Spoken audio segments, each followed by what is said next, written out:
Rain was falling. Through it, a beautiful young woman with a sword could be seen, trying to take someone down. Several people rushed up behind her, asking if she was all right. She told them she was completely fine and warned that if they heard anyone speak against her or her student, they should send that person straight to hell without mercy. The others immediately agreed, saying they understood. The narration explained that this girl was extremely dangerous. A young man called out to her, addressing her as Brother Chuyan, asking what she was staring at and telling her to hurry and help him. This young man was Chuyan, and his importance would become clear later.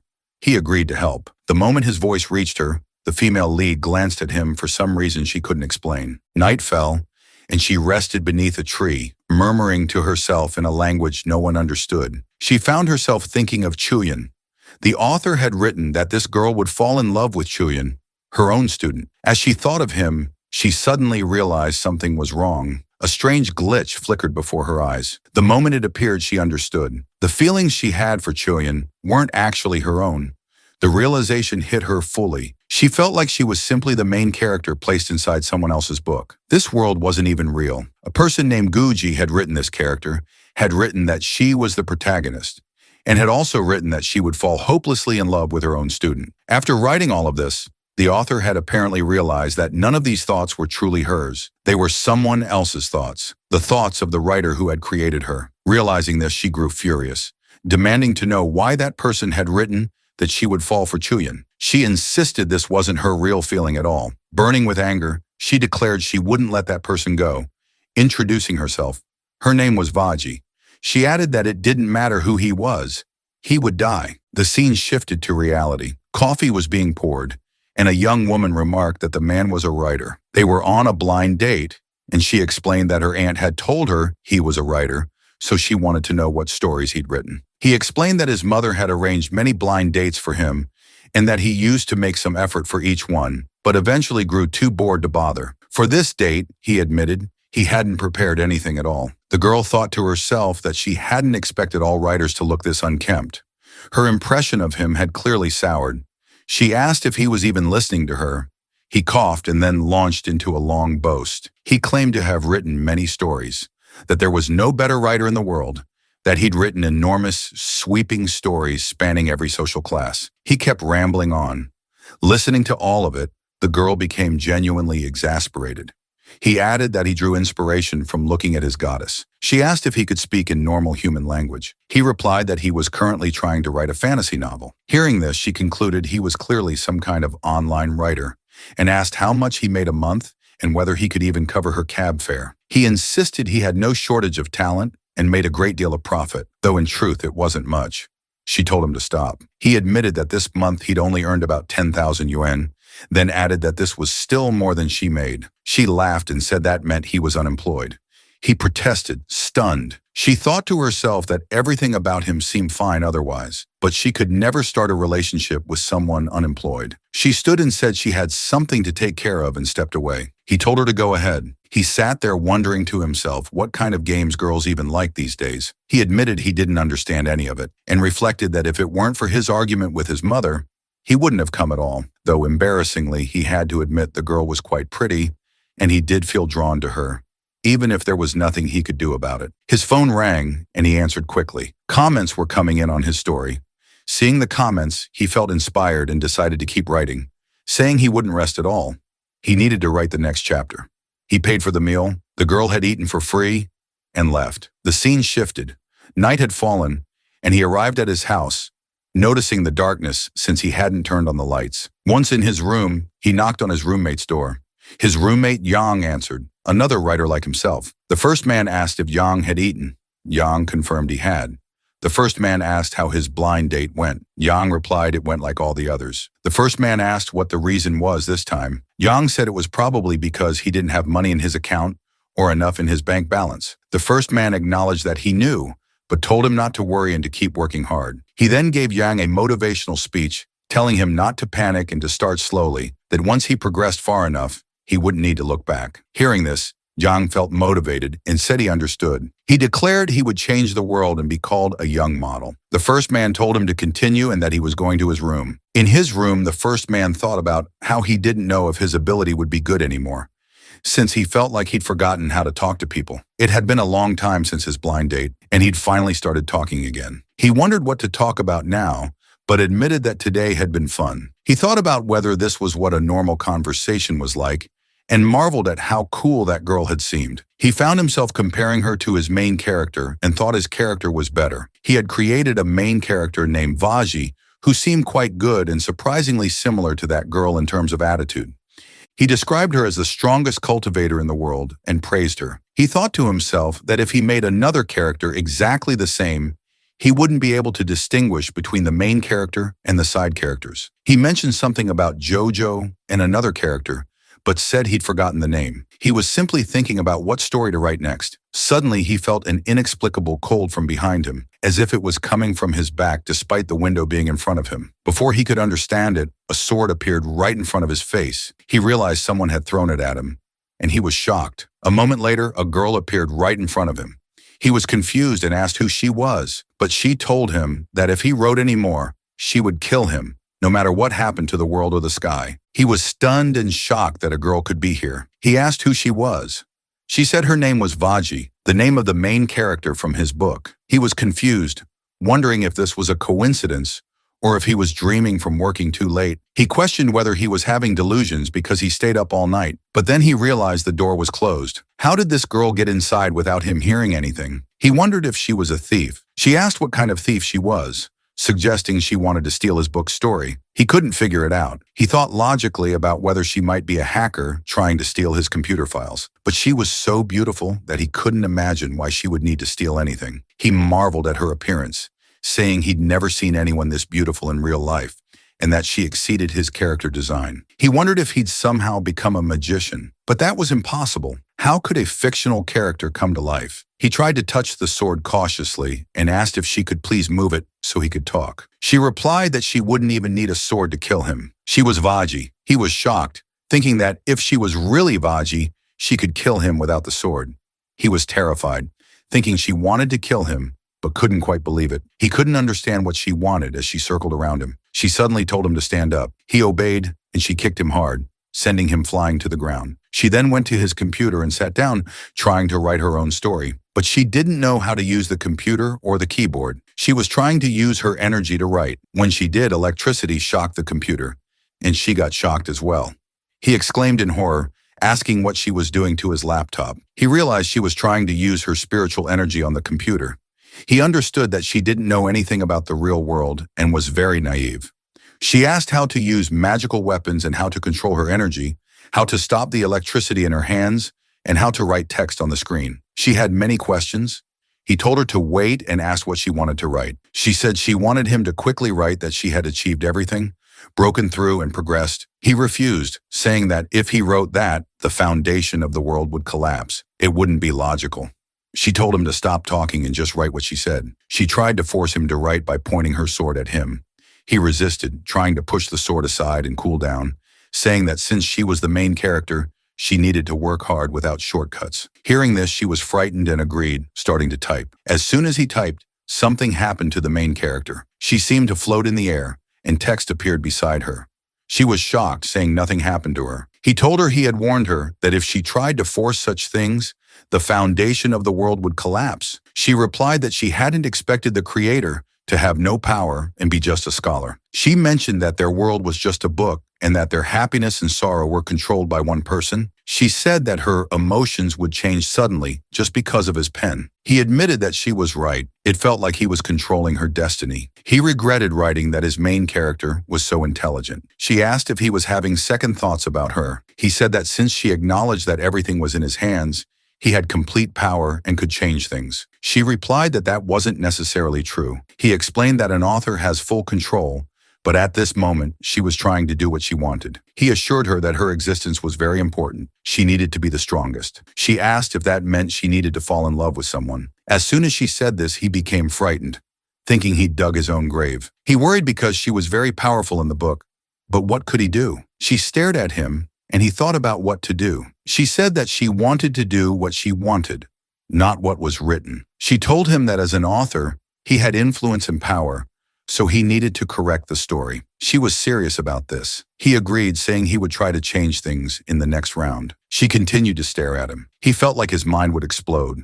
She said she was telling him that she had no relationship with Chuyin. She warned him that if he wrote that story again, she would make sure he could never write again and wouldn't even deserve to be called a writer. After saying this, she disappeared suddenly. He was in shock, wondering if she had been telling the truth. He thought about how she wasn't gentle or kind at all, the opposite of how he had written her character. He was confused about how this could be happening. He thought about how he had written her character, but she was completely different. He realized that if she wanted to kill him, she could have done it easily, but she didn't because he was the creator. If she killed him, her world would end. He felt relieved that he was safe. He thanked himself for thinking of this logic, but he admitted he'd never considered this before. He was confused about what to do next. He thought about how his heroine had not only left his room but had told him to change the entire story. He wasn't scared of her. He believed she would be the strongest, but he was also a writer. He got angry and typed something dangerous, then pressed enter. The scene shifted, showing the fantasy world inside the book. Mountains were visible, and in the middle of them was his main character, Vaji, who was cultivating. She opened her eyes and thought about how that man was still writing the story. She was just a character in his book. She thought about how the whole world was just a book, and how that person could do whatever he wanted. She thought about whether this was all true or not. She accepted the reality and wondered if she should trust this creator god who could kill her, but might also help her. She thought about whether she should capture him or do something else. She didn't know, but she had made a breakthrough and entered a new realm. She thought about her next goal, exploring other lands and taking them over. Morning came, and the writer checked the reader comments on his story. He noticed people discussing the story and making bets about what would happen. He saw comments saying they hadn't expected the main character to fall in love so soon, and he was confused about how they knew this. Another commenter explained that the author had written something similar in a previous book. The writer realized that readers were betting on what would happen next. He thought about the importance of keeping suspense in the story so that the audience would be surprised. He was happy thinking about this and told himself that even if his book flopped, he'd only lose money. He hadn't had a flopped book before. The important thing was that he had survived. He had gained 400 new subscribers. He went to his friend's room, expecting him to be writing as usual. His friend opened the door before he could knock. He saw that his friend Yang had packed his belongings. He asked if Yang was going somewhere. The scene shifted to a street stall where these two friends often hung out. The moment was serious because Yang was leaving home. Yang explained that his new book had been reported. He said his work was being used by many people, and they were getting more information from it. An editor had told him that he'd kept it in draft form, but it still got reported. He wondered what would happen when it was published. The first man tried to reassure him, saying his loyalty was strong and there was still a chance. But Yang knew better. He said they hadn't even launched it yet, but this was already happening. He wondered how people would read it. He expressed all his concerns to his friend. Yang said this situation had never happened to him before, and he didn't know what to do. But he admitted that he loved writing books. He wanted to show the world his heartfelt stories. That's why he wrote books. He had struggled so hard. He had worked 10 hours a day writing books and still nothing had come of it. His health had suffered, but he continued. He explained all of this to his friend, who listened silently. The first man admitted that Yang worked harder than he did, having seen him writing while delivering food. Yang said that this time he wouldn't succeed, and his parents were waiting for him to succeed and lift them out of poverty. But now he understood he needed to face reality and live a normal life. The writing world wasn't for him anymore. He said his pen might not even belong in this world. He was leaving. The first man understood but told him that even though he was poor and struggling, he had gained a good friend. If Yang ever needed help, he should ask. Yang agreed, saying they lived in the same city and could still see each other. He wished that the first man's new book would be a hit. He said goodbye and left on his bicycle with his packed belongings. The first man felt discouraged thinking about Yang's situation. He reflected that his own situation was similar. He had dreams but couldn't fulfill them. His first book hadn't made much progress, and he could only do slightly better. But he had no control over his family since they didn't pressure him much. He was lost in these thoughts when he noticed a girl running past him. She bumped into him slightly. He wondered where she came from and why she was running so fast without making a sound. He noticed she was a gaming streamer, an introvert who was running away. He realized she lived in the house next to his. Zhang had mentioned she was a gaming streamer. He thought she must be struggling with her streaming, which is why she was going out to drink. He thought Zhang might like her. The scene shifted again. He arrived home thinking the place was boring with no one to talk to. But suddenly a sword appeared, and he realized his main character, Vaji, had returned. He was shocked and asked what the last sentence he wrote meant. Was he begging for death? He laughed and thanked her. Hearing this, Vaji was shocked that he was thanking her. He expressed relief that she was there so he could talk to someone. She was confused, asking if he was drunk or high, saying he was crazy. He asked her to move the sword aside so they could talk. She suddenly realized she'd forgotten what the last sentence was. He suggested that since she acknowledged he was the author, with all the power, she should just ask him to write what she wanted. She was furious, saying she wouldn't fall in love with Chuyin just because he wrote it. She demanded he change the story. He tried to reason with her, saying she could fall in love with someone else if she didn't want Chuyin. She replied that she wouldn't fall in love with anyone, asking why he thought she needed to. She refused to think about it. She stared at him intensely, telling him to change the story. He became frightened and tried to explain, but she demanded he say something. He admitted he couldn't change the story now. She was shocked at his refusal. He showed her his phone, explaining that the script was already public, so he couldn't make changes now that people had commented. When she realized this, she told him he would die. No one could save him now. He panicked, begging her to wait, saying he could change things, asking her to stop. He tried to convince her and asked why she was here. She was confused by his question. He explained that this could be dangerous for her and asked her to think about the reason. He suggested it was important that she had a divine mind and that her body and soul were completely separate from her physical form. She questioned whether her body existed or if she was just a soul. He was trying to trick her by making her doubt her existence. She checked her cultivation experience and realized her body did exist. She asked what would happen next. He explained that he could make changes for her and that by taking risks, she could avoid danger. She agreed to ask if he would help her. He said yes, admitting that based on her appearance and other factors, thinking too hard would tire her mind. He pointed out that if he couldn't control himself in this world and someone else controlled him, how would he feel? If he knew he was a character in a book, he would feel terrible.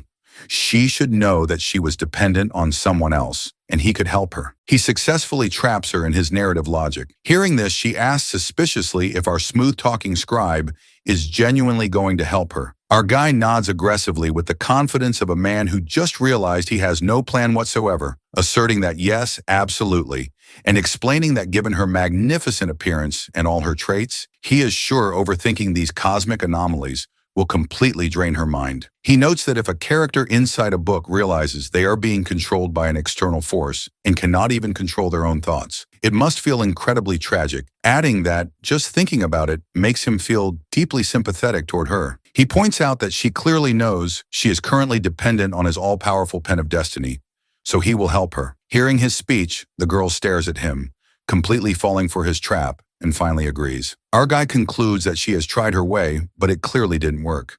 So she should let him handle this with proper narrative logic. He tells her to listen, explaining that before the chapters are officially published online, he will keep the raw text saved as a draft so they can test the cosmic effects first, and adding that he is going to write a specific script sequence right now to see what happens. He types out the text but keeps it strictly as an unpublished draft. The moment his fingers hit the keys, a strange cosmic energy begins to shift around them. Whatever is happening, even the observers don't fully comprehend. Meanwhile, the girl experiences a sudden sensation and thinks to herself that the man is physically weak, and yet his words hold a strange, absolute influence over her reality. She wonders what she should do with this human once she acquires full power, considering holding him captive as her personal scribe and continuously increasing her own spiritual strength, but questioning if that is the right path. Just then, our guy breaks her thoughts, telling her to listen and explaining that he is going to write a narrative sequence that will allow her to experience a profound cycle of life and death,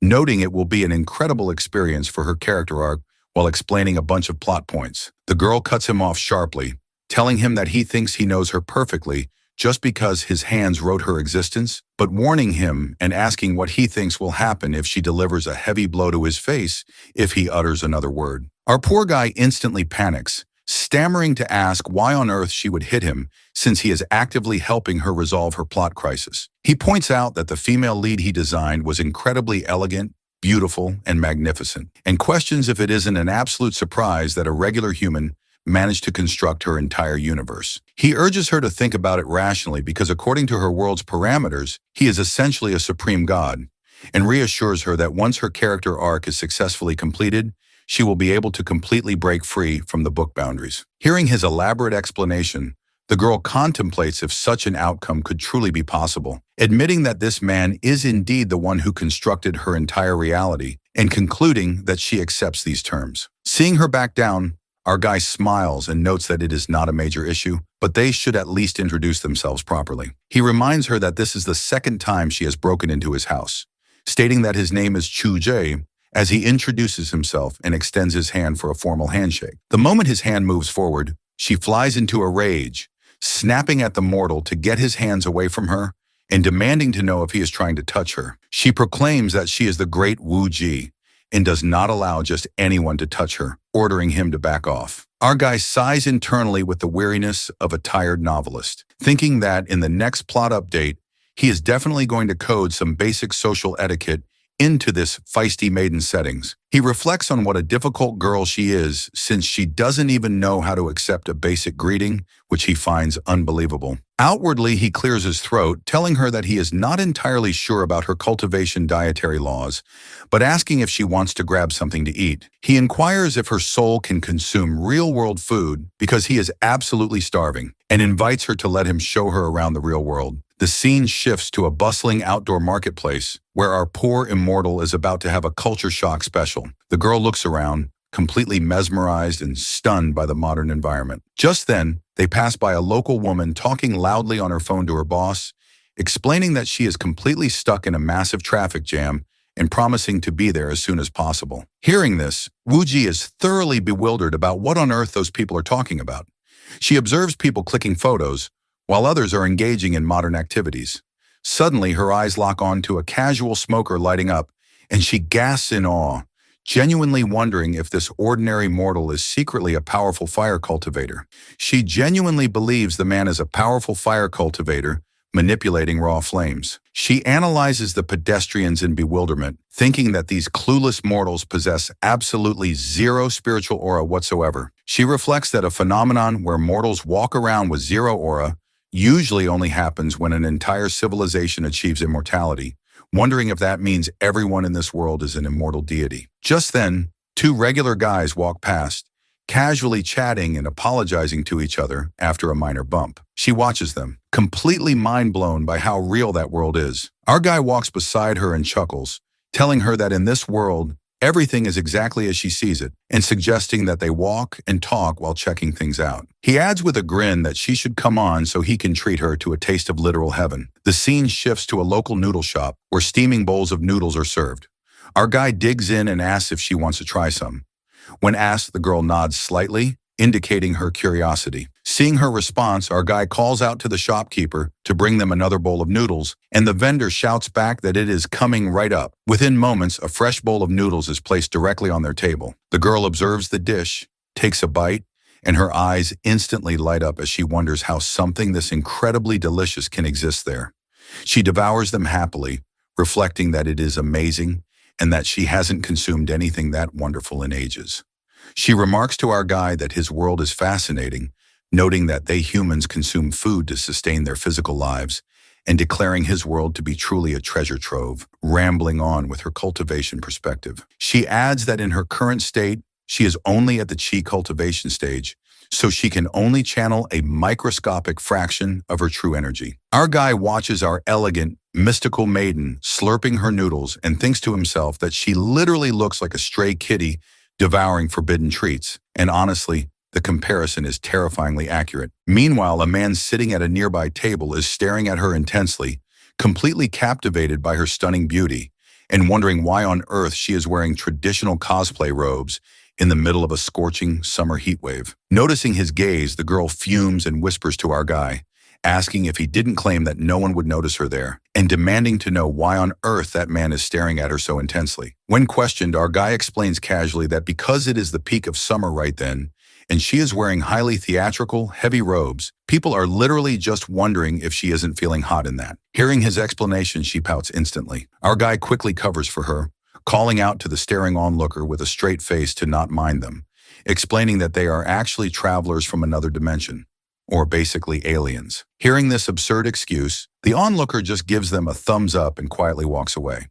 The girl blinks in pure confusion, noting that she sees that's how Earthlings roll, remarking that her mystical realm is vastly different from this chaotic human circus, explaining that in his world they can eat wherever they please, but in hers they don't have that lifestyle since food culture simply doesn't exist there. Our guy listens to her, replying warmly that he understands but that her world has its own unique grandeur since it is an ancient, mystical era. He advises her she shouldn't look down on it and reassures her that she isn't fake, but is real, and her world is completely real too. Hearing his cheesy, comforting words, the girl looks away, murmuring to this smooth talker to stop trying to butter her up and questioning why he isn't using his absolute power to bind and imprison her within his text. Our guy replies softly that it is because he is simply not that kind of person as he stands up to leave.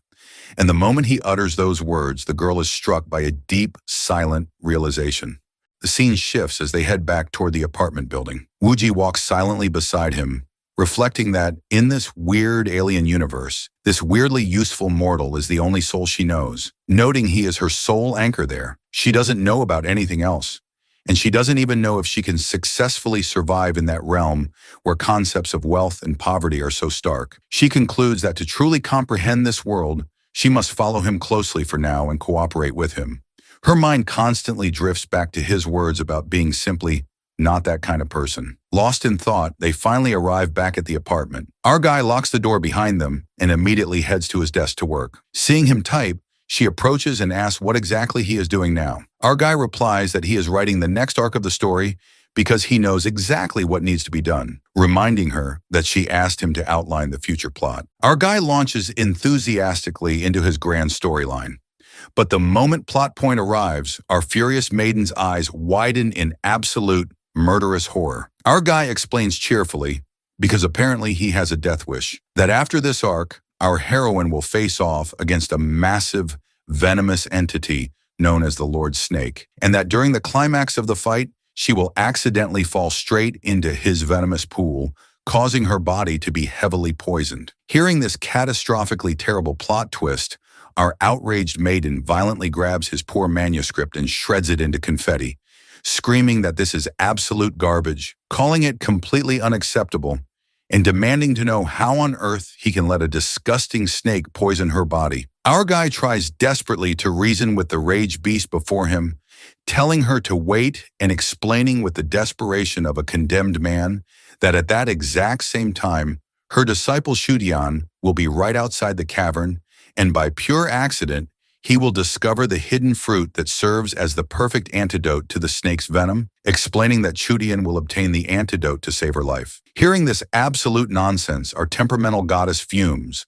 calling him a literary hack, proclaiming his storytelling to be completely garbage, and demanding to know why he is writing this cliché nonsense as she starts screaming at him in creative frustration. Our guy treats it defensively, asserting that this isn't a garbage plot, but a solid dramatic sequence. But the girl aggressively grabs the doomed novelist by his collar and barks like an angry noble, demanding to know what kind of trashy writing this is and ordering him to explain himself. Our guy gasps for air like a drowning man, asking what else he's supposed to write since this prickly maiden hasn't exactly given him many options, pointing out that Chudian is a fantastic character who is supposed to be the heroic lead of this entire story as he argues his case. The girl commands, like the authoritative divine being she is, that he must scrap this ridiculous snake venom nonsense immediately. Our guy counters, asking why he should drop it when she has already heard the entire sequence now, meaning she literally knows exactly what is going to happen, and suggesting that she can use this future knowledge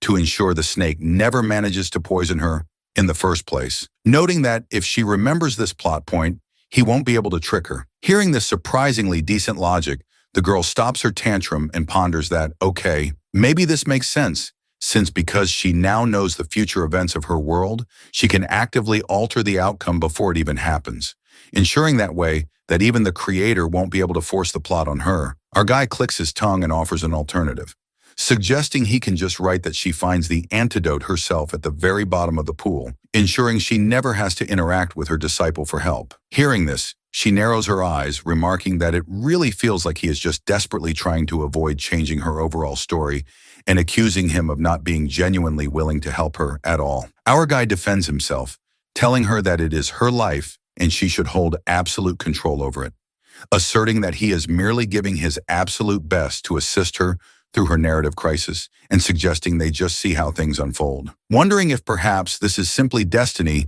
as he finishes his speech and gets back to typing. The clock rapidly ticks forward, passing 11 p.m., and eventually by 9 a.m. the next morning, our guy finally finishes the grueling writing session. He successfully completes the entire manuscript draft. Guding, his head is spinning completely. He looks up and notices the girl standing by the window, staring deeply at the morning sky. Our guy approaches her and asks what she is doing over there, wondering why she doesn't try to interact with things herself. The moment he asks, the girl looks back and murmurs that she does not know how she can interact with anything when she knows absolutely nothing about this world, explaining that before she touches anything, she needs to fully comprehend it first, worrying that she might accidentally break his objects, and bluntly pointing out that besides, he isn't even rich. Her blunt words pierce through him like a literal arrow. Our guy winces, noting that hurt, and telling her that to truly comprehend this world, she has two great options, explaining she can either read comprehensive history books or watch real-world dramas to understand human behavior. Hearing this, she ponders that books make complete sense to her, but wonders why on earth she would ever need to watch a drama. Our guy smiles, telling her to come on and let him show her, inviting her to check it out. He grabs the TV remote and presses a button. Instantly, a highly intense romantic kissing scene flashes onto the screen. Witnessing the explicit romance, our guy is completely flustered and frozen, while Wooji glares at the screen in absolute shock, demanding to know if this is what he wanted to show her. Our guy panics, insisting that no, he accidentally pressed the wrong button and telling her to hold on. He rapidly switches the channel, landing on an intense action movie where soldiers are screaming to fire. Hearing the sounds of warfare, the girl instantly channels her spiritual energy, getting ready to launch a destructive counterattack at the TV. Our guy screams for her to hold on and stop, explaining that they are just acting and nothing is actually happening since it's not a real war, lamenting that traveling outside with her is going to be a massive headache, and pleading with her to promise him that she won't go outside unsupervised as he explains the situation to her. The girl huffs, declaring that she is absolutely not watching this television machine anymore, and ordering him to just get her the history books because that will be far better. Seeing her preference, our guy quickly pulls out his phone and places an online order for the books. Observing his actions, the girl asks curiously if those books are far away and wonders if they are going to fly there on a spiritual flying sword, having no concept of modern delivery systems. Our guy scratches his neck, telling her that this world functions very differently and noting she will see. As he explains it to her, she suddenly steps incredibly close to his face, demanding to know how much time it will take to arrive. Being in such extreme physical proximity to her gorgeous face, our guy blushes furiously and stammers that it will take a little bit of time. Hearing his answer, she nods, deciding that is fine then, and she shall wait, announcing she will go stay in that empty room and wait there because she does not want to disturb his work. After uttering these words, she turns away, blushing fiercely for some mysterious reason. Our guy reflects that she is right, but notes this is the first time in his entire life he is actually sharing an apartment with a girl. Just then, she looks back and questions what kind of expression that is on his face, ordering him to explain it to her because she doesn't get it at all, and adding that anyway, they are officially living together now, albeit in separate rooms. Our guy walks over to check the empty room and scratches his head, noting that there isn't even a bed in that room. Hearing his concern, she dismisses it, stating it doesn't matter at all. The scene shifts to the deep night. We are shown the girl sitting cross-legged in the empty room, completely focused on her spiritual cultivation. Meanwhile, our guy is tossing and turning in his bed, unable to sleep, keeping his thoughts on the gorgeous girl living right across the hall and berating himself that such a beautiful lady is staying under his roof while she is all the way in the other room, and he is just a certified lonely guy. Simultaneously, the girl is cultivating, but her mind is also drifting, reflecting that this is the first time in her existence she is sharing a living space with a real human. Truly, both of them are reflecting on the exact same existential thought, with our guy thinking that he is literally living with the heroine of his own book, while the girl thinks that she is currently living under the same roof as her creator god. Morning eventually arrives. Our guy wakes up, goes to the bathroom, and starts freshening up, completing his morning routine and feeling completely re-energized. After 2 days of being completely offline and grinding nonstop to finalize his work, he rejoices that he was offline for a straight 48 hours to clear that manuscript and notes it is now officially done, calling it absolute bliss and wondering how Wooji will feel about the update. Our guy feels incredibly fresh after achieving his massive writing milestone, but the moment he steps out, he freezes. The girl is standing right there, staring at him intensely, and our guy hadn't even noticed her approach. He gasps, questioning what she is doing there, and asking why she didn't make a single sound. Wooji ignores his panic and commands him to move to the side a bit. Our guy stammers that there is just a towel and a toothbrush here and nothing else. Hearing this, she asks curiously what exactly a toothbrush is. Based on her urgent expressions, it's highly obvious she urgently needs to use the restroom. Our guy explains that she puts it in her mouth like that to clean her teeth, guessing she has never seen her use one before. Hearing his explanation, she flies into a pure misunderstanding rage, screaming that he just had that object inside his mouth, and now he wants to put it inside hers. She furiously grabs him by his collar, hoists him up, and throws him completely out of the bathroom, barking at him to get out of there right now. After slamming the door, she rushes inside. Our poor guy crashes onto the floor outside, groaning that he was just explaining how the object functions, clarifying he was obviously going to buy a brand new one for her, and asking why she threw him. In reality, the poor girl desperately needed to relieve herself because of the heavy real-world food she consumed the previous night, but our guy completely misread the situation. Once his brain fully registers what just happened, he slaps his forehead, realizing he totally forgot she ate a massive bowl of noodles the night before, calling himself an absolute idiot, noting that to digest real food, a human body obviously needs to use the restroom, and worrying about what will happen if she gets completely fed up and leaves him. Shaking off his panic, our guy realizes he needs to grab some essential supplies for her, so he quickly heads out to the market. A while later, the girl steps out of the bathroom and notices that the apartment is completely silent. Her creator is nowhere to be found. She panics internally, wondering if he got genuinely angry at her and guessing perhaps she crossed the line. Her face flushes with absolute embarrassment and guilt. She quietly walks over to the living room and sits on the sofa, murmuring dejectedly that he isn't there, wondering where on earth he went, and worrying that he must be deeply upset with her. The scene shifts to a short while later. Our guy arrives back at the apartment carrying several shopping bags. He steps into the living room and locks eyes with the girl, who is staring at him with an incredibly innocent, quiet expression. Before she can even apologize, our guy holds up the bags and smiles, telling her to look because he brought some supplies and breakfast for her, and adding that yes, he thinks they really need to sit down and have a proper, mature conversation. He sets the food on the table, pulls out a fresh bun, and begins eating. He addresses her seriously, telling her to look because he has officially written out the entire plotline, and warning her that she cannot just go around bullying and throwing people, reminding her that he is a good guy. He continues that they need to establish some ground rules, noting he knows she believes her entire destiny is written by his hand, and explaining that because of that responsibility, he accepts that he must treat her character with absolute care. However, he adds that she also needs to take structural responsibility, warning her that she cannot just physically assault him whenever she pleases, reassuring her that he doesn't want her to feel trapped by his pen, and explaining that he doesn't expect her to respect him blindly just because he is her creator, but emphasizing that they must maintain mutual respect for each other. Our guy was genuinely upset because she kept physically launching him around whenever she lost her temper. Hearing his heartfelt speech, the girl looks down guiltily and softly mutters that she is sorry and will find a way to repay him for everything. Our guy replies that if she wants to stay in this realm, she must thoroughly observe, comprehend, and adapt to the laws of this world. He lays down several essential conditions for her. She asks for an example, and our guy explains that, for example, she must respect the modern societal laws, and she desperately needs a proper change of clothes, among other things, concluding she has to start living like a modern human. Following his advice, the girl logs onto an online shopping platform to check out modern fashion.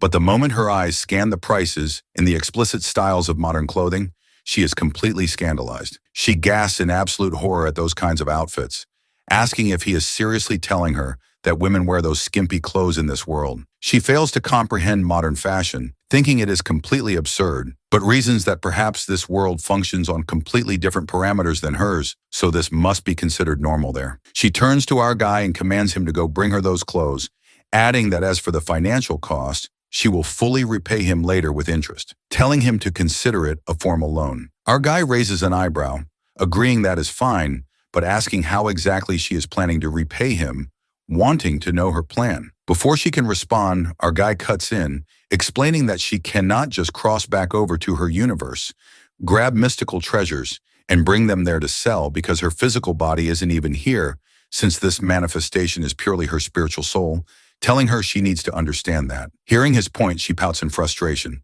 Our guy continues that furthermore, her sword and her current robes are literally just a spiritual illusion constructed by her aura, warning it would be entirely unlawful for this world if she brought fictional artifacts to sell there.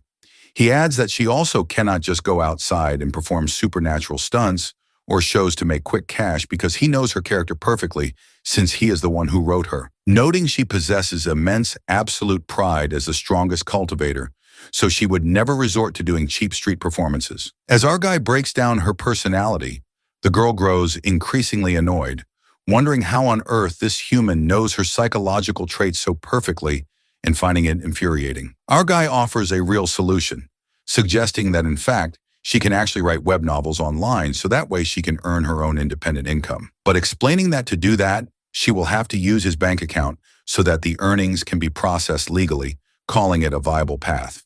However, he explains that to register for anything official, she strictly needs a legal identification card. The girl blinks, wondering if an identification card is like a life tablet or a sec token. Our guy nods, confirming that exactly.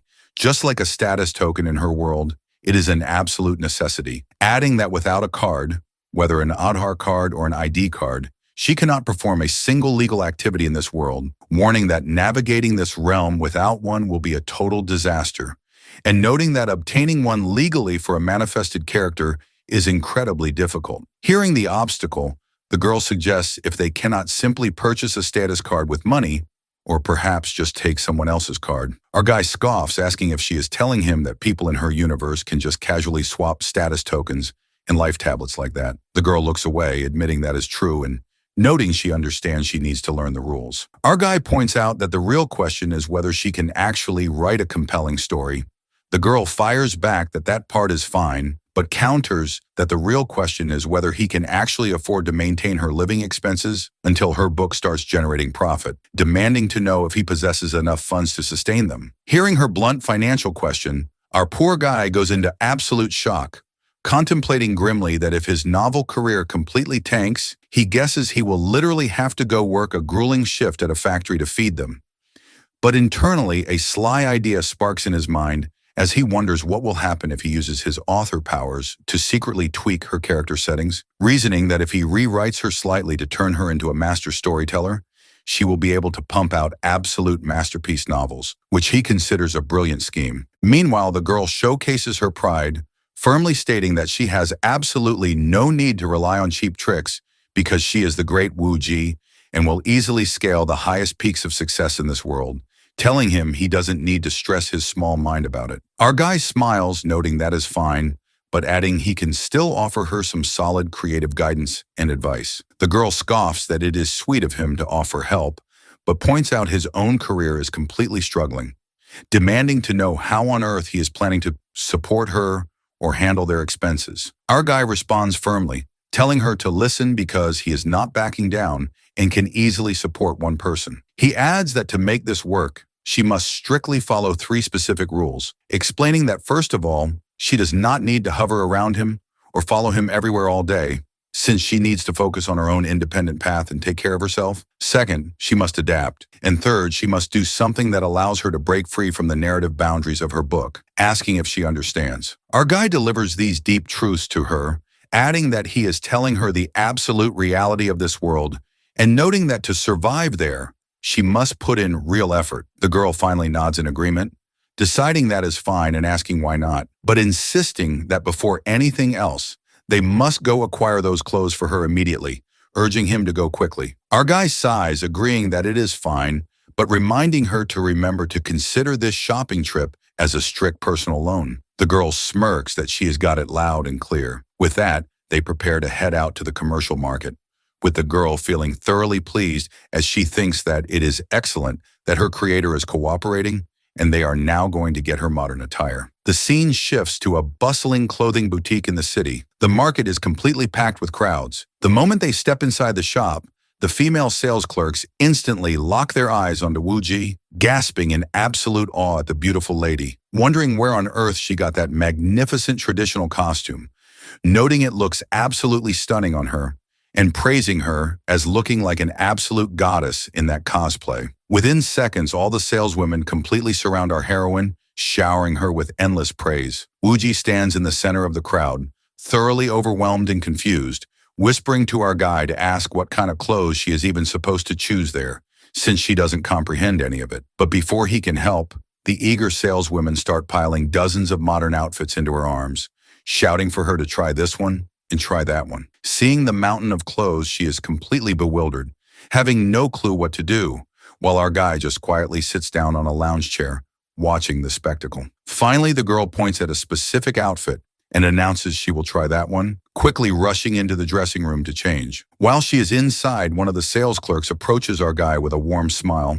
remarking that his girlfriend is absolutely stunning, and noting that honestly, those outfits suit her perfectly since she looks so adorably shy while selecting them. Our guy chokes, questioning the mention of a girlfriend. Just then, another clerk chimes in, confirming that yes, the two of them truly look like a perfect match. Inside the dressing room, Wuji's enhanced senses pick up their conversation, and she ponders in confusion about what exactly a girlfriend signifies and wonders what on earth a perfect match is. She shakes off her thoughts and rapidly changes out of her heavy traditional robes into the modern outfit. The next instant, the dressing room curtain is pulled open. The moment she steps out, the entire boutique falls into absolute dead silence. Every single person in the shop stands completely stunned and frozen, unable to utter a single word. Our guy's heart completely stops beating as he stares at her. She looks so overwhelmingly beautiful that words simply cannot describe it. She steps forward, posing slightly, and asks how she looks. Hearing her voice, everyone breaks into cheers, and our guy stammers that she looks absolutely incredible. The saleswomen squeal that this is breathtaking, declaring she looks more stunning than a literal superstar. Noting her cosplay is amazing, but pointing out that her traditional undergarments seem highly incompatible with modern clothing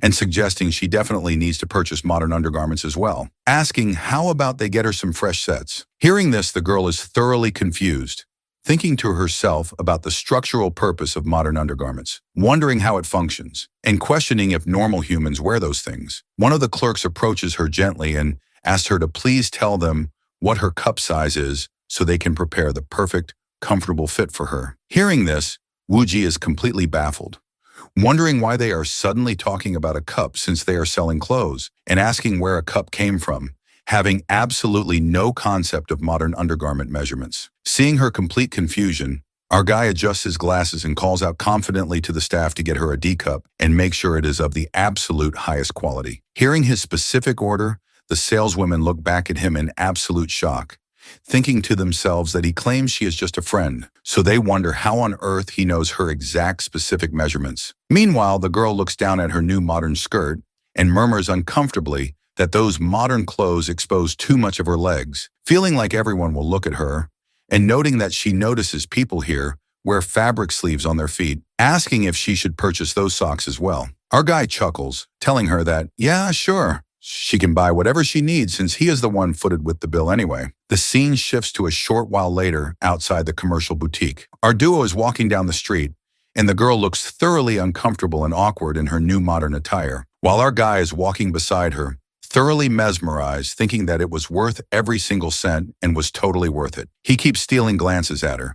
Noting his constant gaze, Wuji snaps, demanding to know what on earth he is constantly staring at, and pointing out he has never looked at her like this before. Caught red-handed, our guy quickly clears his throat and explains defensively that it is not a weird thing, asking if she didn't see how countless people were staring at her inside the shop and noting, it is simple logic. He adds that the reality is she is naturally capturing everyone's attention because she looks exceptionally beautiful, stating it is as simple as that, and explaining people are literally just jealous of her stunning appearance, feeling strangely proud of her. Hearing his words, the girl ponders that she must accept that this is how things function there, but reflects that wearing those garments is incredibly uncomfortable for her. As she copes with the modern outfit, she suddenly recalls the sales clerk's words and asks, by the way, what exactly the definition of a girlfriend is. Our guy freezes, thinking that she heard the saleswomen, and tries to explain it using her world's terminology, asking if she recalls the concept of a Tao companion in her cultivation universe, and noting it is basically like that. Explaining it signifies two individuals who are closer than regular friends living in a formal romantic relationship. Like them, for example. He somehow manages to patch together an explanation, but the girl immediately presses further, asking what the exact meaning of a perfect match is. Hearing her follow-up, our guy stammers that a perfect match is like when two Tao companions are structurally perfect for each other and live together in absolute harmony. Noting that is all. The girl glares at him suspiciously, thinking that he is completely rambling nonsense and she can barely comprehend his logic before letting it drop. She takes a deep breath and looks at the modern city, murmuring that she has officially taken her very first step into his world. Our guy smiles, noting that, yeah, it looks like it. The girl turns to him with a serious look, stating that then the very next step is to acquire that identification card. Our guy winces, noting that part is going to be highly problematic and exceptionally difficult, but telling her to not worry because he will discuss it with his connections, and advising her that in the meantime, she should watch some more modern dramas to thoroughly comprehend the reality and social parameters of this world. The girl nods, agreeing that is fine. As she watches a drama sequence, she asks curiously if this massive city showcased on the screen is called Shanghai, noting she doesn't get it. Our guy corrects her that, no, that is actually Nanjing, and explaining they don't need to focus on the city specifics. Following that, she fires off a relentless barrage of questions about modern infrastructure, public transport, and various urban elements, and our guy patiently breaks down and answers every single query. Finally, she points at a visual on the screen and asks her last question, wondering if that is a mystical fruit and noting it looks incredibly delicious. Our guy smiles, explaining that it is actually a strawberry cake, a wonderful baked dessert. Suddenly, the girl falls into a deep, absolute silence. Noting her sudden quietness, our guy asks what happened and wonders why she suddenly stopped talking. She looks away, deeply immersed in her own analysis, thinking that this man actively writes these beautiful stories because he wants to escape his own mundane reality, and reasoning that is why he became a web novelist, so that his readers can experience the grand emotions he creates. The girl applies her own profound psychological analysis to our protagonist, resolving internally that she must scale the absolute highest boundaries of power. Our guy breaks her silence, asking if she is all right and wondering why she suddenly stopped asking questions. The girl quickly masks her thoughts and replies softly that she was simply tracking the time, adding that she suddenly recalled that he is a highly busy author and noting she remembers he still needs to complete his upcoming manuscript and update his chapters. Our guy gasps, realizing she is right and noting he totally forgot. Seeing his realization, the girl practically drags him toward his desk, commanding him to go focus entirely on his work while she shall focus on hers. The girl walks over to the living room, sits elegantly on the sofa, and looks back at our guy with a profoundly gentle, beautiful smile, gesturing for him to write. Our guy sits at his laptop, completely moved, thinking that this genuinely feels like the warmth of a real home. But right as he bathes in that beautiful emotion, the girl breaks the silence. Uchi speaks softly, telling Chu Jie to look because it seems his updated manuscript cannot keep her soul anchored in this realm for very long, and announcing she must cross back over to her own universe now. She explains that once she returns, she will actively manipulate the laws of her world so that she can stay manifested beside him for a much longer period and eventually journey to you with her true physical body. Hearing her sudden departure notice, our guy panics, jumping up from his desk and shouting for her to wait and not go yet, stating that the most crucial thing that just occurred between them was something he couldn't finish. But before his words can even echo in the room, she completely vanishes into thin air. Her brand new modern clothes instantly lose their form and drop directly onto the sofa, leaving the space completely empty. Our guy stands before the empty couch, completely heartbroken, crying out that his world and his entire world is gone, and lamenting that his home is gone. He laments deeply because she had just filled his apartment with life, but now her presence has completely vanished from his reality. For now, we see that our female lead, Wu Ji, has officially crossed back over to her own universe. Left completely behind, our poor protagonist falls into a deep state of dejection. He sits alone, staring blankly at the modern clothes she left behind, lost in his thoughts. Finally, he picks up her outfits, tosses them right into the washing machine, and stands at a distance, watching the cycle spin. He sighs deeply, thinking that she is really gone, feeling so incredibly sad, and noting his whole lively home feels empty again as he continues to act completely dramatic. While coping with her absence, he ponders what on earth he should do now, deciding he might as well get back to work because he desperately needs to write the upcoming chapters anyway. So he tells himself to focus on that. He opens up his laptop and starts grinding away on his manuscript. Before long, we see that he has officially uploaded the latest chapter online. However, the initial response is completely underwhelming. The readers don't seem to appreciate the new plot directions at all. At the same time, his mind constantly drifts back to Wu Chi. He recalls how she explicitly stated that she wanted absolute freedom, free from the control of any author's pen. Reflecting on this, our poor guy grows deeply anxious, wondering how he could have ever anticipated that the heroine of the very novel he is writing would literally manifest into reality. He hops online to monitor the reader community, eager to see what his audience is discussing. Looking at the comments section, he notices a massive wave of identical complaints regarding why on earth this chapter is so incredibly short, noting it ended so fast they didn't even notice, and questioning if they already finished reading this update, as everyone leaves the exact same feedback. Our guy dismisses his anxiety, thinking that it's fine, and that within a day or two, he will publish a comprehensive outline of the upcoming lore to satisfy them and put out the right content. Just then, he notices a specific comment from a female reader who is enthusiastically praising the chapter, writing that the upcoming arc is going to be absolutely spectacular. As it turns out, she had somehow predicted the plot trajectory beforehand. Seeing her accurate guess, our guy replies directly to her comment, confirming that yes, that is exactly what is going to happen. The moment he posts his confirmation, the female user quickly replies back, writing a welcome and thanking the author for the response. Our guy smiles, thinking that at least some people are actively hyping up his work. Meanwhile, the scene shifts, moving back inside our heroine's mystical cultivation universe. We see Wu Ji sitting in a state of deep, absolute meditation, channeling her spiritual energy. The moment she slowly opens her eyes, she confirms that she has successfully crossed back over and returned to her own realm. Now she needs to head straight to her grand palace hall, where her subordinates have been anxiously waiting for her return. Before long, the high-ranking members of the council chamber arrive to deliver an official report to their leader. They bow deeply, reporting to the Grand Matriarch.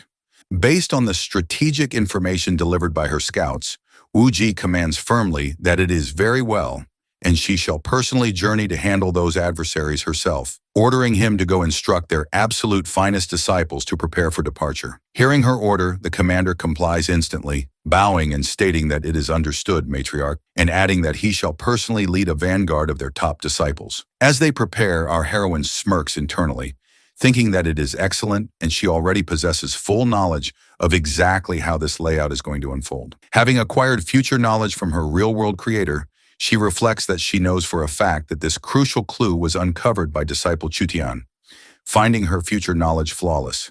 She addresses the commander openly, telling him to listen and explaining that she wishes to personally extend her gratitude to Chutian, noting his fortune has been exceptionally grand, and ordering him to ensure Chutian receives an abundant extra reward for his massive contribution to their sect. Hearing her unexpected favor toward a low-ranking disciple, the commander is thoroughly stunned, wondering how on earth the Supreme Matriarch discovered Chutian's specific findings. Meanwhile, we cut to Chutian, who is completely focused on his physical cultivation practice. Suddenly, a formal announcement echoes through the grounds, and a messenger approaches him, calling out to Chutian that the Grand Matriarch has summoned him to her presence immediately. Hearing the summons, the boy complies nervously, stating that it is all right and he shall attend at once. The scene shifts to the Grand Palace Hall. Chutian arrives before the Supreme Matriarch, dropping to his knees to offer a formal greeting, declaring his humblest respects to the Grand Matriarch as he bows deeply. However, Wu Ji doesn't say a word. She just glares down at him with an intensely sharp, analyzing gaze. Under her terrifying scrutiny, the poor boy begins to tremble in absolute fear, panicking internally and wondering why on earth the matriarch is staring at him with such a dangerous, piercing look, failing to comprehend her behavior. As he remains kneeling, the matriarch is analyzing his face, thinking to herself about why on earth his facial features look so incredibly similar to Chujie's messy face. Looking at her disciple, she realizes that Chutian's design shares an uncanny facial similarity with her real-world author. Having made the connection, she concludes that this is the narrative layout, while poor Chutian is completely lost, wondering anxiously if she is putting him through some kind of psychological test. Finally, Wu Ji breaks the silence, declaring openly that he has successfully uncovered a vital clue regarding their adversaries, calling it a massive contribution to their sect and asking what he desires as his official reward. Chutian politely declines, bowing and stating that he dares not accept a grand reward for merely fulfilling his duty. Wu Ji replies that it is very well and explains that in that case, she shall grant him absolute access to the third floor of the Sacred Sutra Library, noting he is permitted to study all their ancient techniques for a full 7 days, but reminding him that his access expires strictly after 7 days. Hearing this magnificent reward, the surrounding elders and guards gasp in absolute shock, whispering about what an incredibly grand reward it is for a low-ranking disciple, leaving everyone completely mind-blown. Chutian bows frantically, expressing his immense gratitude to the matriarch. Seeing his reaction, Wu Ji smirks internally, completely pleased, while Chutian is practically floating with absolute joy. Furthermore, she notes that he has been cultivating heavily and hasn't consumed a proper meal, commanding that he be provided with extra premium rations at the dining hall for the next 7 days. She then addresses the hall, reminding them to remember that in 7 days, they shall officially journey to the Serpent Island to claim the artifact. Hearing her rapid command, the elders are stunned by the sudden urgency, wondering why they are moving this fast, but the gears of her plan are already turning. Before long, 7 full days rapidly flash by. The scene shows the entire vanguard of the sect standing majestically atop their flying spiritual swords, soaring through the skies. They aren't going on a casual journey.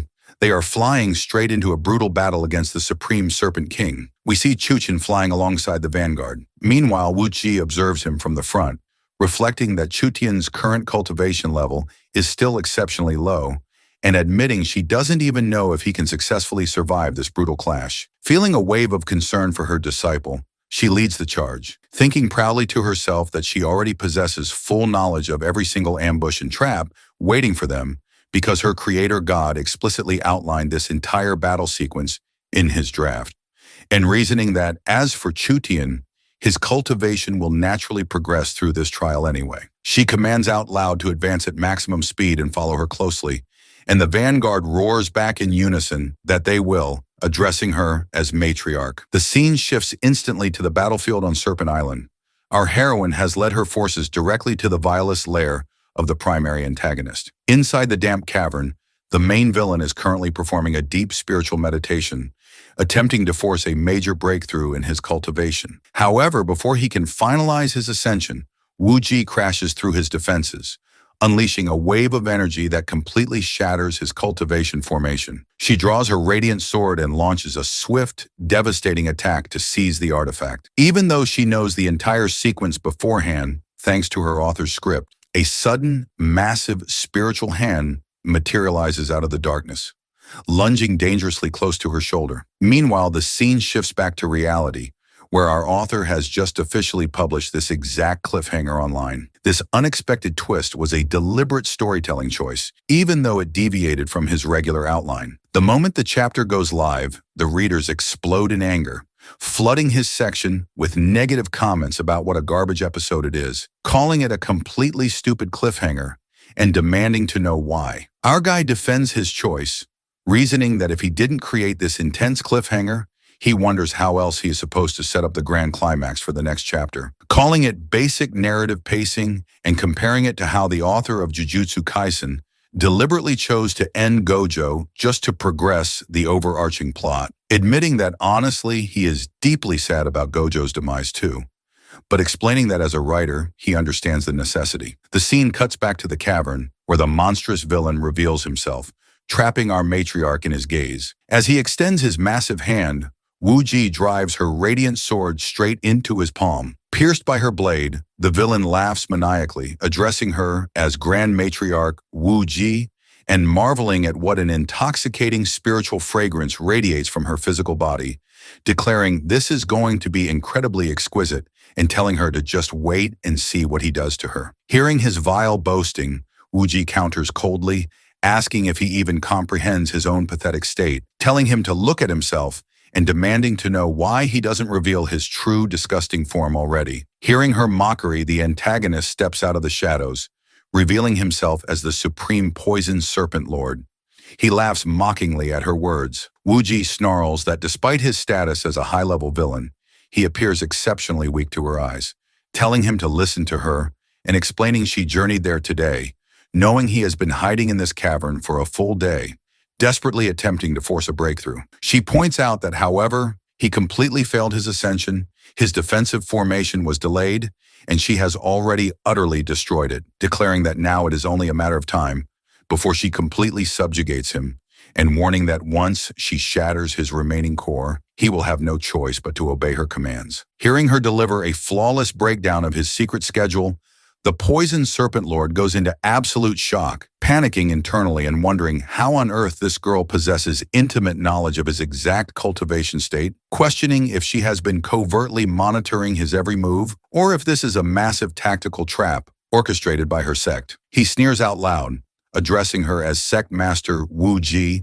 and noting she seems to possess an uncanny foresight, but asserting that in the laws of cultivation, the one who strikes first claims absolute victory.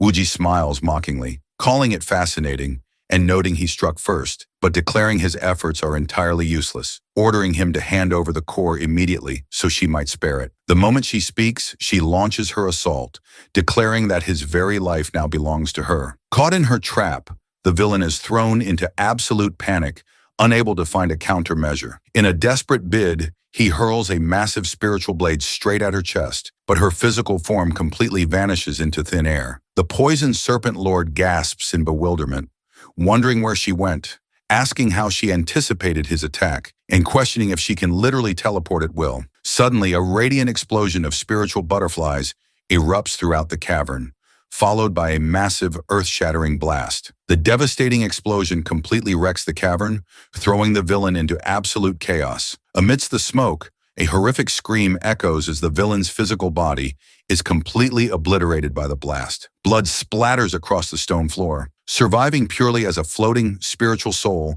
the ruined villain snarls, calling it an insane self-destructive technique, but declaring that no matter, he can manipulate his core as he desperately attempts to inject his remaining soul into the giant centipede to hijack its body. Shaking off the chill, we see our matriarch unleashing a wave of spiritual fire, completely burning the centipede to absolute ashes. However, right as the creature burns, a swarm of microscopic venomous insects escapes the flames, swarming directly onto her arm. Although she manages to avoid a fatal blow, the lethal poison successfully penetrates her physical body. Realizing his time is up, the dying villain triggers a massive, final self-detonation, completely collapsing the cavern lair. Knowing the structural script beforehand, Wuji doesn't panic. She swiftly leaps away from the collapsing rocks and dives straight into the depths of the surrounding cavern pool. She holds intimate knowledge that the ultimate antidote is hidden right at the center of the deep pool, contained within a rare mystical mushroom. However, the moment she submerges into the deep water, the lethal poison takes a severe toll on her body. The phantom voice of the villain echoes in her mind, mocking that he shall return to seize her magnificent body and completely ruin her existence. Submerged in the dark waters, our heroine groans internally that the poison is spreading rapidly, cursing the situation. Her physical body completely stops cooperating due to the paralysis. She needs to swim deeper to reach the antidote, but she is completely immobilized as the poison locks her muscles. She falls into absolute panic, thinking that if only Chutian were there to assist her, it would be perfect. But right as the thought crosses her mind, her spiritual aura guides her forward, and she automatically drifts straight toward the glowing mystical mushroom. She opens her eyes to find herself right in front of the artifact.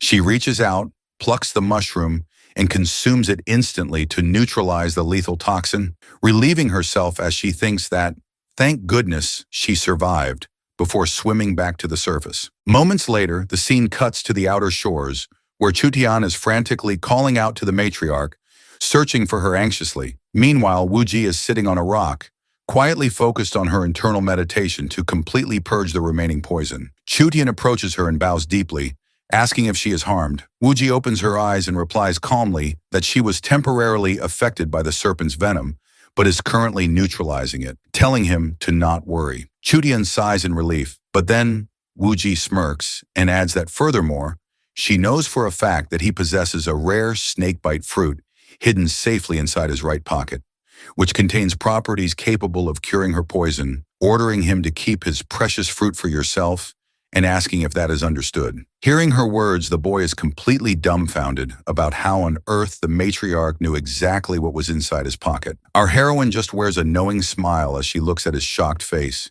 Chutin stammers that it is very well and announces he shall take his leave then as he walks away. The narrator notes that for those who were eagerly expecting Chutin to dive in, save her life, and spark a massive romantic subplot between them, absolutely nothing of that sort happens because their female lead completely shut down the romance track herself, reflecting proudly that now she can stay by Chuja's side for a much longer period. The scene shifts back to the real world, where our author is looking at his monitor, facing a massive storm of angry reader comments. Our guy grumbles that this narrative outcome completely derailed from his original expectations, lamenting that his plot layout was supposed to be a standard romantic setup, but she literally refused to allow any physical contact and demanding to know how on earth he is supposed to progress the romance arc if she strictly maintains a no-touching rule. Our poor guy is practically screaming at his desk. Meanwhile, a fresh cup of coffee sits right in front of him, but the poor fellow is too stressed to even take a sip. Left completely cornered by his own character, our guy groans in frustration. Suddenly, the ambient temperature drops completely, and a freezing cold draft sweeps through the room. Our guy perks up, knowing exactly what this freezing draft signifies. She has returned. The next instant, Wuji manifests right inside his living room via spiritual teleportation. The moment she appears, she turns to him with a proud smile and declares her thanks. Our guy blinks, completely stunned, questioning if it's just a simple thank you and asking if she has any idea how badly the readers are tearing him apart in the comments right now. Right then, the window curtains begin fluttering wildly from the spiritual wind, and water starts overflowing from the kitchen sink because our messy guy left the tap running. Wuji ignores the mess and states proudly that anyway, she has successfully settled the entire serpent encounter and is entirely confident that her choices were completely correct, noting she knows exactly what he wrote in his draft as she addresses him directly. Our guy is busy drying his dishes, muttering that it is fine and whatever. He looks at her and asks if, by the way, she was heavily poisoned during the climax, wondering if she is completely healed and asking if she got hurt anywhere. Hearing his concern, she replies softly that no, it was exceptionally easy, adding that frankly, throughout her entire vanguard, there wasn't a single person besides Shutian who even bothered to check on her condition. She notes that in that regard, his character behavior is quite similar to his, explaining that even though he is the one writing his actions, that character still possesses an independent presence, and expressing her belief that his character should be granted more autonomy over his own thoughts. She shares her observations about her universe, reflecting on how her creator holds absolute control over Shutian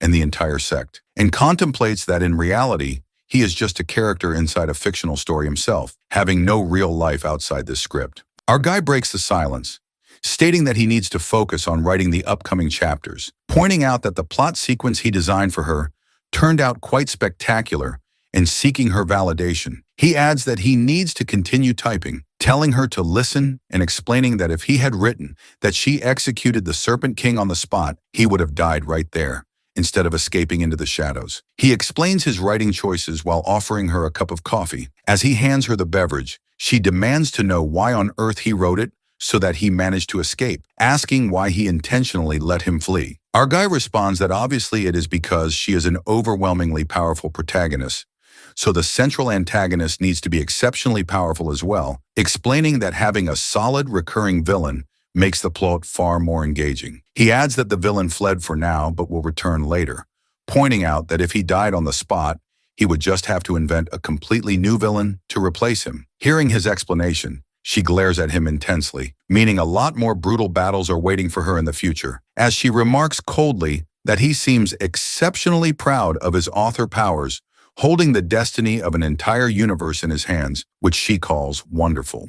Our guy chuckles, explaining that yeah, he holds absolute control over her universe's destiny, but pointing out that when it comes to the anomalies happening between them in reality, he has zero control since it doesn't function on a predictable scale. For example, he notes he has absolutely no clue how she is managing to cross over from her book into his room, adding that he cannot manipulate her real actions at all, but stating he knows for a fact that their crossing paths is a matter of absolute destiny as he delivers this deep speech. He continues that he cannot alter her true destiny, nor can he control her choices. And hearing this, the girl remains completely silent. Our guy breaks the quiet, asking, by the way, about a highly specific question he has had on his mind for a very long time. The girl turns to him, telling him to ask what it is. Our guy admits internally that talking to her like this genuinely evokes the exact nervous vibe of talking to a massive crush. Outwardly, he rubs his neck, explaining that if he utilizes her sex spiritual cultivation methods to improve his own physical body, it would be absolutely amazing.